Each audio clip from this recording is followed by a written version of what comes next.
Welcome, ladies and gentlemen, to the Challenger Series number 17, a grand finale. My name is Nature, and of course, I am joined by Spuddington. Hello, ladies and gentlemen. A little bit of a delay we've had, first for several days, because obviously EU West had major problems with the spectator servers, so we had to delay by a couple of days to make sure those were working. And obviously then today we have had to delay another couple of hours just because of some other tech issues that popped up at the last second. However, we are now underway. It is MYM versus TFS, and we do have some bands coming through. Nature, you are the one who is actually in the lobby. I'm spectating over stream. What have we had so far? Yeah, so Draven, Elise, Ziggs, Thresh, Kassadin, and Dr. Mundo have been banned. The only thing that actually stands out here is the Draven, because that is a very strong laner, of course, in those early levels, but is it ban worthy? I think that is debatable. Libic locking in the Yasuo for his team, and Sean's on his comfort pick. The Vi Zikion might be looking to pick up the Zilean here. Yeah, that would be an unusual choice, but not implausible. We do actually see Zilean supports. We also sometimes, very occasionally, see Zilean mid, so not a common pick, but we'll see whether they lock that in. Regardless, though, back on the Draven ban topic, banning out a champion like Draven is both a targeted ban at Crazy Caps, who is a remarkably mechanically skilled AD carry, but it also bans out a lot of options for an entire team composition, because you can't just build a composition around protecting Draven, who, for the reference, actually has, assuming you're able to catch axes, as much damage as pretty much any kind of hyper carry you could mention. So, you know, always nice to see unusual bans, because it usually means that one team has been doing their homework and researching the other. Alright, so Zikion has in fact picked up the Leona instead of that Zilean, so an aggressive bottom lane is what that is going to be, probably. Speaking of aggressive bottom lanes, Kuban and Makli will be rocking the Jinx and the Annie, so that is going to be a fairly aggressive one as well, if you'd ask me. Crazy Caps, as you said, very skilled player, will be using that Lucian, as that is the one he's hovering over right now, and Lapras is frantically switching out between the Katarina and the Gragas. He did pull off a very good Gragas last game we saw of him. Very risky pick, though, to take Gragas and put it potentially up against the Yasuo. The Yasuo just completely shuts down Gragas quite often, just based on the fact that almost all the Gragas' damage is in projectiles, and Wind Wall obviously therefore blocks most of what Gragas can do. That being said, it can work sometimes. We did see it in the LCS where there was a large amount of camping, but Katarina would be a safer pick, but still actually can suffer against Yasuo, can be bullied away from the minions early on thanks to his Q spam, and can also suffer in terms of her all-in around level 6, because Katarina's ultimate actually does fire projectiles which can be blocked by the Yasuo Wind Wall. Alright, so Lapras has actually locked in the Katarina, and Crazy Caps went for the Caitlyn, which is, well, not as aggressive as the Lucian is, but it is, well, maybe you could call it your bread and butter AD carry, because a lot of AD carries tend to default towards that Caitlyn, because she does a lot of things very good. Makate has actually locked in the Gragas, and Chuyu has locked in the Olaf, so that is, I suppose, going to be a jungle Olaf, which is, as we see quite often, very strong as well. Now, taking Caitlyn is kind of a safety pick right now. Yes, it might be a slightly better lane setup, although Caitlyn is by no means bad in lane. Might be slightly better if they took Lucian, but that would be leaving her very vulnerable to the fact that Olaf dive, a Yasuo dive, Annie, Tiba's stun into the follow-up from all the rest of that long-range burst damage that MYM have picked out would kind of make life very difficult for any AD carry, but at least with that little bit of extra range, Caitlyn can try and keep herself alive. TFS, they've clearly thought these bans through, though. I'm fairly sure they knew exactly what they wanted, at least in the first couple of bans. You can see they banned out Thresh, knowing Libic would want to take that Yasuo. That enabled them to get Leona, who has an advantage over Annie in that bottom lane support position. Alright, so in the end, Xerxes has locked his team in the Akali, which is surprising to me, but I suppose that's going to be a top lane Akali then. Yeah, it would probably be that, because as actually was demonstrated in the NALCS not that long ago, Akali can actually be a really, really nasty counter pick against Yasuo. He finds it very, very difficult to block her projectiles. She can outtrade him in close range and avoid his auto attacks with her Shroud. So has quite a few tools to make his life difficult. And the moment Akali gets ahead of you, she can start jumping straight on with the ultimate and keep putting down the punishment and chase you down. So nice pickup there. We'll see if it works out as well for TFS as it did for Curse in the NALCS. But regardless, guys, we are going to be going into a quick commercial break now. So do just stick around. We will be right back, and we'll see you after this.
Welcome back, ladies and gentlemen. We are underway on the Rift. Taken about a week since we were intending to originally start this up, but MYM versus TFS Challenger Series number 17 Grand Finals best of 3 underway. Yeah, it certainly is. As it seems, MYM are actually grouping up here. That might spell trouble for the TheFoxSound. As MYM might be looking for a late invade here towards that blue buff, or perhaps even an early invade for that matter. Makata is actually running Gragas jungle, which I did not actually see in Champion Select. Yes, indeed. It was something that I didn't pick up on either, but then again, I am inobservant sometimes. Makati dicing with death there, because he did not know what was in that brush, but he was dancing, and I guess very, very confident in the follow-up of his team. MYM do have a strong level 1 fight, but they're not looking like they're going to be able to get one unless they look to really force it. Crazy Caps, not sure if he's visible there. He's not, but they may well go for the late blue invade. Yeah, this could be dangerous, but it seems Crazy Caps and Zekion will be, well, taking a little detour, and they pop a ward into the brush, and that means MYM will be revealed, so they will just be backing away towards their respective lanes, and no sweeping lens is picked up by anyone at all, so that probably indicates they weren't looking for any aggression either, but we are just going to have and see how this one rolls out. For now, Crazy Caps just throwing some of those Piltover Peacemakers out. Nothing too much happening just yet. Yeah, they're playing the who gets to level 2 first game in bottom lane, which is very actually important in how the lane goes as a whole right now. The kind of the meta in bottom lane is literally pick an aggressive support, try and hit level 2 first, and then go aggressive on them, which means that obviously rocket launcher from Jinx is very, very powerful in terms of getting that early edge, getting that early pushing going, because you just keep auto-attacking, you're going to do more damage out there than is standard. Now, I'm going to mention Cubon is in the top lane, and it does look like Akali was actually ending up against Olaf, not the Katarina, not the Yasuo that I was expecting. Yeah, alright, so Yasuo in that middle lane. Lapras is actually having a little bit of trouble. He is sitting on 7 farm. Chuyu is a 3 farm ahead of him, so that might be an indication of what is going to come here in this game. For now, Chuyu pulling ahead, just a little. Lapras having trouble well, staying in his lane as he is taking a little bit too much poke for his liking. Goes in, but he gets jumped on straight away and once again takes a whole lot of poke. Meanwhile, that bottom lane, however, Sean's is looking for a gank here on Mackler and Libic. Sean's army, prepare yourself because this could be good. Mackler gets caught up, Vault Breaker comes in. That's going to be first blood going over to Sean's. Very, very nice play from him. And it's worth noting, by the way, guys, Sean's is actually a sub for TFS. He is not normally on their roster. I don't know if he actually has a specific team himself right now, but TFS currently lacking their usual jungler and still looking pretty good at the moment. Their early game has put them just that little bit ahead. Obviously, the middle and top lanes having a minor amount of difficulty. They are falling slightly behind, but it's nothing too serious right now, and they certainly have the potential to snowball this game with their comp. Well, Lapras getting knocked up once again in that middle lane. He has called for help from Sean's. Sean's might be looking for a gank here to you. He's a little bit overextended maybe. Here comes Sean's, charging up. The Vault Breaker Chuyu gets hit up. Here comes Lapras, gets a little bit of damage. Doesn't quite manage to finish off Chuyu, but they did certainly scare him away. Yeah, burning his flash is a big, big deal because Yasuo has big troubles with overcommitting.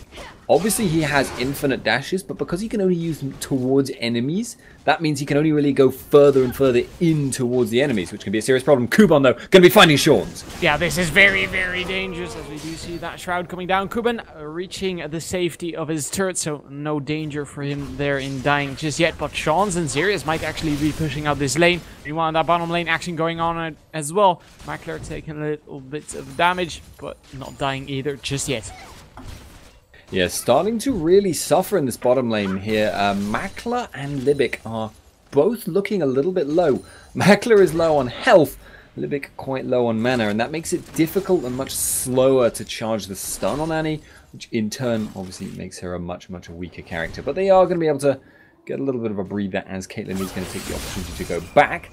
That, of course, does mean, though, that Caitlyn will have items essentially for free. She's not going to lose much experience and not going to lose much farm. And she already has a fairly significant gap built up between the two of them. So keep an eye on that bottom lane, but at the moment, definitely actually going Caitlyn's way.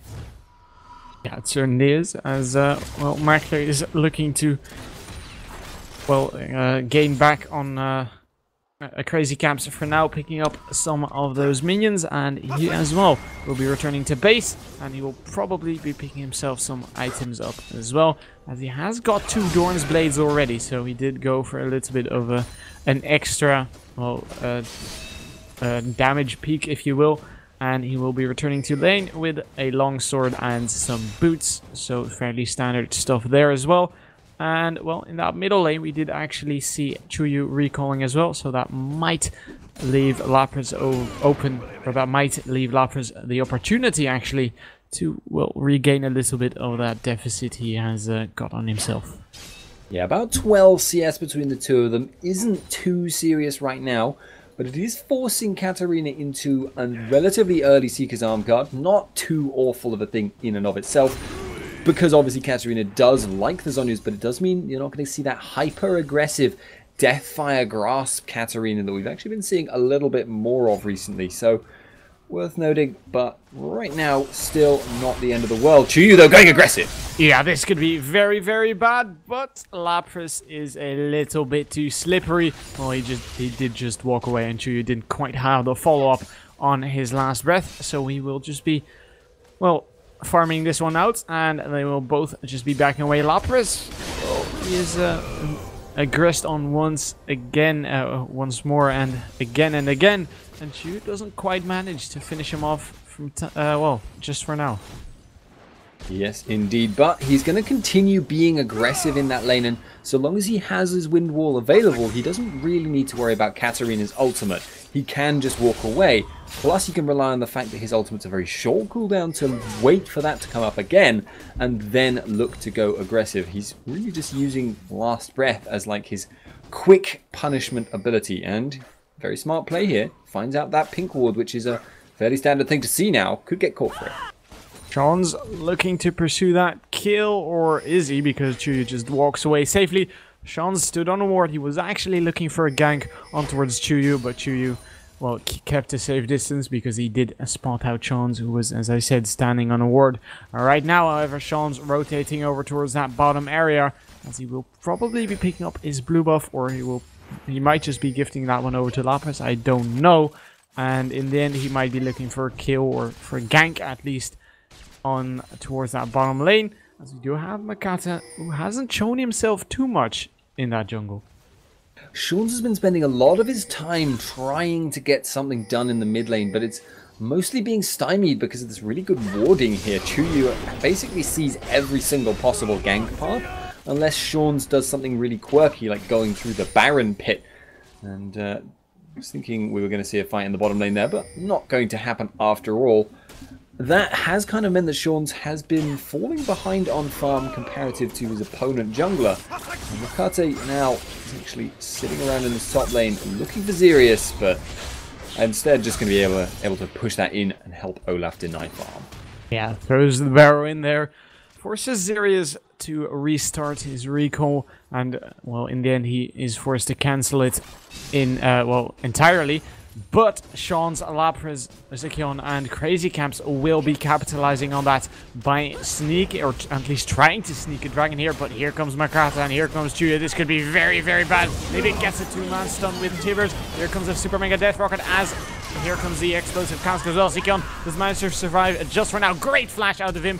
The tornado won't finish him off just yet. Lapras looking to follow up this kill onto his Mackler, as we do see the ace in the hole being stunned out. Lapras dodges the zap, but that is not going to be enough for him to survive. Crazy Caps now desperately trying to run away here, and it seems like he has actually reached the safety of his turret. So, 1 throw, but the dragon went over to TFS. Yeah, now the onus is very much on MYM to try and take something in return.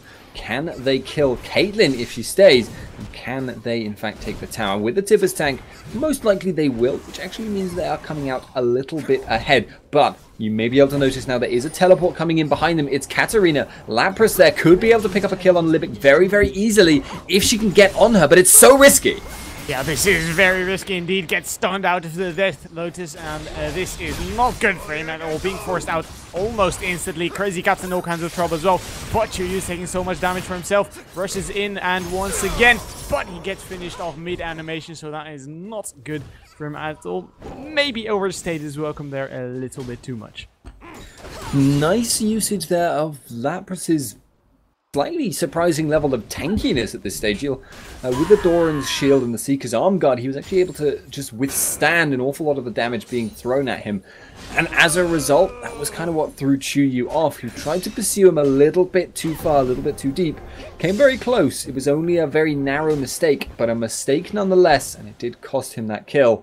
One thing you really can't afford to do is let Katarina pick up too many kills too early, especially when she's got a really, really good dive buddy and hence set up mechanism for resets in the form of a Kali. Right, so we do actually have the very first sweeping lens of this game coming out, as it has been paused. Libic picking himself up a sweeping lens, and well, that is of course because he has picked up the Sidestone as well, as we don't have, we do have Zikion picking up the sweeping lens as well, but he has just backed away, so that might just indicate both teams will probably be looking to put a little bit more pressure on the side of Vision here in this game. Yeah, it's always a very, very handy thing to have. Sweeping lenses essentially grow in value the longer the game goes on. You'll almost invariably see every single team start with 4 or 5 warding totems, but as the game moves on, the warding totems become less and less useful because you can just buy wards, and in the sweeping lenses, in effect, you can't get anywhere else. Well, okay, you can kind of use pink wards, but they're not nearly as reliable or low cost or spammable. So you end up needing to get at least some sweeping lenses as long as you want to take vision control. If you're playing a game where you're really just looking at sieging, it's not such an important factor, but any level of split pushing really, really values that vision control. Certainly does so. MYM has have asked for a 3-minute pause because of lag, so of course we will just be talking throughout the duration of that pause, and we hope they will be back as soon as possible. So, well, something we should maybe touch on is that, well, as you said, Lapras has went for a fairly defensive build here to start, because we might see Katarina's go for offensive items like the DFG, the Death Cap, but it seems like Lapras is actually going to take a detour through that Seeker's Arm Guard and might be building for a DFG right after that. Yeah, it definitely looks like it. The Seeker's Arm Guard was built primarily just to survive the lane. He needed to be able to walk up near the minions in order to use the Sinister Steel and his auto attacks to secure those last hits. He needed that in order to get the farm, but Chuyu was putting out just a little bit too much damage to tank that with no defensive items. So obviously, therefore, the solution is a little bit of defense, but not going to be going the whole way to the Zhonya's Hourglass as of yet, which I'm actually not 100% certain I like. Because in this situation, Lapras is mostly going to be playing cleanup. He wants to be able to finish off a target that's already gotten low, and then just jump around and do as much damage as possible. But once you've got resets, having more damage items becomes a little bit less valuable, because obviously you're multiplying your base damages if you're getting the resets. Therefore, when you've got the setup of this nature, Leona, Vi, Akali, all this damage that can just get jumped on someone, so you get that first reset almost reliably, having the ability to just not get focused out via a Zhonya's Hourglass honestly becomes quite a bit more useful. But obviously Lapras feels that this is the way to go, and DFG is looking like the item of choice. Yeah, so looking for a whole lot of burst there, which is, well, really logical if you'd ask me on a Katarina. And something that surprised me actually here is that Zikion, of course, went for a little bit of a tanky support, and then Zirius picked up the Akali, which we did see, as you said, in the LCS, but I believe that was a middle lane Akali and not a top lane Akali. So it seems like Zirius is actually having some trouble laning against Kuban's Olaf here. And, well, of course, since Akali feeds very, very good off of kills, that could be trouble for him. I almost wonder whether TFS have tried to be too smart here. What they've got here is a situation where Katarina could probably cope with Olaf pretty well, and Akali can really, really mess up Yasuo. So if they had gotten that swap up situation, that could have worked out pretty well for them. But as it happens, it seems like they preempted the enemy swapping to get away from that matchup, and actually ended up swapping themselves into it. Can't obviously speak for a certainty because I can't read their minds, but that's kind of what it feels like to me right now. But does look like we're getting the unpause in. Don't think we're going to see any action right off the bat, but it does feel a little bit like TFS are going to need to defend that mid lane. It's going to drop pretty quick, but they have got potential here. Vi is there. Yeah, Lapras looking to put a little bit more damage down on that MYM team. MYM team, in the end, looking to back away. They did not want to risk going down in the end by taking that turret down with them. So right now it is the TheFoxSound's turn to put some pressure on that middle lane for themselves. We do have 3 members there. Here comes the Solar Flare. Mokata gets Dovan on, but Sirius gets stunned almost instantly. Mokata gets away safely. Super Mega Death Rocket comes in. That will not hit anyone. Here is Shans, picks up the first kill onto Chuyu, but he will bite the dust for himself. There is the double kill for Sirius, and that is going to be probably very bad for this turret, but for now, Kuban might be able to defend it. Yeah, we will see if he is able to. He's obviously got a lot of damage at this stage of the game, and if he gets 1 kill, there is actually the potential for him to just chase and burst down all of them, but he's got to respect the Akali damage himself. So it does look like they're just going to respect each other's options here and back off. But in the meantime, Crazy Caps and Makler kind of duking it out in the bottom lane. Makler coming out a little bit worse, though. He's got a little bit of a farm deficit, and he's going to have to be careful that Zaichian doesn't dive in. Yeah, Solar Flare isn't available just yet. Oh, the Zenith Blade not quite connecting on towards Makler, and Makler will be surviving this one. Crazy Caps and Zikion will be pushing this one out and backing away because they might have sniffed Mokata out, who for himself might have been looking for a gank here. Yes, indeed. Now, I know that TFS are actually surprisingly confident coming into this matchup. They are a team with a lot of experienced players, and Lapras is just going to be taking a bit of a hurting in the mid lane. TFS are actually a team which I think their manager described them as being Intellectual Playground version 2. So they've got some really solid players here with a lot of experience, but they're pretty much going up against the most experienced EUS Challenger team there is, but they may be able to catch Chuyu. Yeah, here comes the explosive count. Lapras in all kinds of trouble. Chuyu goes down as well as it seems. Shans will be picking that one up, and right now Makata is in all kinds of trouble. Zikion will be giving chase as well. Makata gets dived on by 3 members. He goes down. That is 2 for 1, and TFS come out ahead once again. Showing the catch potential and gonna be able to actually get Xerius up top, at least in time to do damage to Kubon, but he's got to be very, very careful because he may overcommit to trying to stop him to take the tower. Yeah, Turret is looking to go down. There you have it. Turret has gone down, but right now Kuban is looking to do work on towards Xerius here, but Xerius might be looking for himself to turn this one around. He gets the kill, and he is on a rampage. Turret did go down, however. Worth it from the perspective of Olaf, but obviously a little bit of an issue in that that's going to cost them. But Libic being caught in the bottom lane.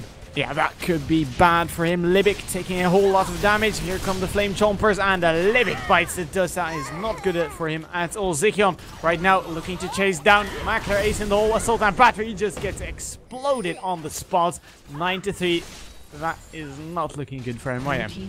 No, indeed. And as I was saying a little while ago, trying to, before all this action caught up to me, MYM, very, very experienced team. They have played in the LCS. They are a very remarkably strong team that's been around for a long, long time. But at the moment, they're getting outlane rotated by their opponents, and that is just causing them problems all across the board. So they need to kind of grab hold of this game and not let it run away from them, because as mentioned before, with Akali and Katarina, they can snowball really hard. Chuyu may be about to die. Yeah, he uses the last breath, but is it going to be enough to save him? No, it is not. Lapras picks up that kill. They are looking to rotate over towards that dragon, pick themselves up that second dragon, I believe, as they did pick up the first one as well.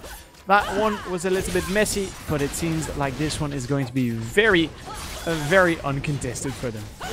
And again, that was just Chuyu not being ready for the gank in the mid lane. He was aware that there could be players heading up to him, but he did not respect their potential to burst him down, and he was so confident in how much stronger Yasuo is as a duelist than Katarina that he just went for the kill, got baited in, ended up dead, and in return gave the enemy team a dragon. Now Xerius is going to be trying to make something happen with Zaichi.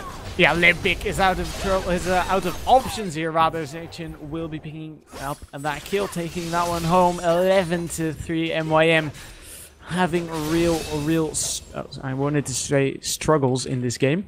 Trouble in this game, and it seems like this turret is not going to live for too long, or is it? Because Chuyu is here to defend it when wall goes down, and Lapras will not be getting those blades in there. No, indeed. Now, Crazy Caps has been spending an awful lot of this game split pushing bottom lane, and honestly, I don't hate it. I don't hate it because it's getting Caitlyn quite a big farm advantage. But I do feel like perhaps if he was with the team a little more, they would be able to take more towers off of the back of the gold lead they've been building up. Because right now, TFS has 5,000 gold ahead, but they've only got 1 tower, and their opponents actually have 2. That's a significant map control disadvantage they could have put on their enemies that they just haven't been doing because they've been so busy with Caitlyn farming away in the bottom lane. Without her, and without Caitlyn, essentially, they can't really push down the towers. So, a little bit awkward, but we'll see if that works out for them in the long run. Yeah, so Zachin getting stunned up there by Libic, but of course he is a little too tanky to actually kill. In that top lane, however, Xerius picking up a turret, making it 2-2 in turrets. Oh, and Chuyu might be in trouble. His dash gets blocked out, uses the tornado, uses the last breath as well. but he is forced to flash. Assault and Battery comes down, and he goes down in the process. Right now, Makate might be in trouble for himself. He does manage to use that body slam to get out, and there is the sweeper. Zirius manages to get out just for now. Ace and all comes down. Libic gets exploded, but so does Zirius. Kubon gets followed up by 3 members. Is he going to be able to escape here? Yes, he is, and that makes it 13-4. And this time, Crazy Caps is in the area. He isn't going to use the ace in the hole because it isn't available, but they will be able to take this tower this time. So, big advantages, and the game really now getting out of control. This is exactly what MYM needed to be afraid of. And at the moment, yes, Jinx is pushing bottom lane, but I really don't see them being able to defend much further than that. Now, Chuyu going to be kind of warding them off there, but MYM at this point are far enough behind that they really can't afford to team fight, and that means that they actually now need to start worrying about the next dragon, and then shortly afterwards the next Baron. That is a very scary prospect. Lapras going to be having to run for his life, but okay. Yeah, he did put a good amount of damage down on Chuyu, however, so Chuyu wouldn't have been able to kill him, I believe. But right now, there you have it. As you said, Baron might be a very good option here for, well, probably TFS at least, and maybe MYM as well, if they manage to sneak it in some way, as they did manage to clear out some wards there, or at least one pink ward. And, well, Lapras right there using his Sinister Steel, or his Shampoo rather, to get back to lane. Zacian is there to back him up if needed, but he has been spotted out by a ward, so no sneaky stuff for him. Now, I'm curious as to what Zirius is intending to do right now. He is in this bottom lane area with almost no vision. That means it's a very risky split push for him. But he seems to be just confident that in staying here, he'll be able to escape if he gets caught, thanks to his Shroud, thanks to his jumping over to minions. And actually now looking to kind of join up with the team or potentially catch Makate. He's going to go for it. This is very bad for Makate if he gets caught in the end. Zirius not giving up this chase just yet. Makate looking to turn this one around, but Zirius has just way too much damage for him right now. Chuyu might be looking to get a little bit of a retribution. Meanwhile, that jungle solar flare coming down. Kubon gets melted on the spot. Libic gets the ace in the hole on himself. Does manage to get the Tibbers. Meanwhile, Chuyu has fallen as well. Libic goes down. That's a double kill for Sean's. Mackler, the only one remaining on that MYM team. Sean's will have his Volt Breaker in 1 second. Is he going to catch on towards Mackler? Yes, he is. As we do have the Zenith Blade connecting as well. Ace for TFS. Surrender coming out. First game. Going over to the TheFoxSound. The TheFoxSound taking it in 21 minutes. Well, okay, not even quite 21 minutes. That is not a result I think anyone was really expecting.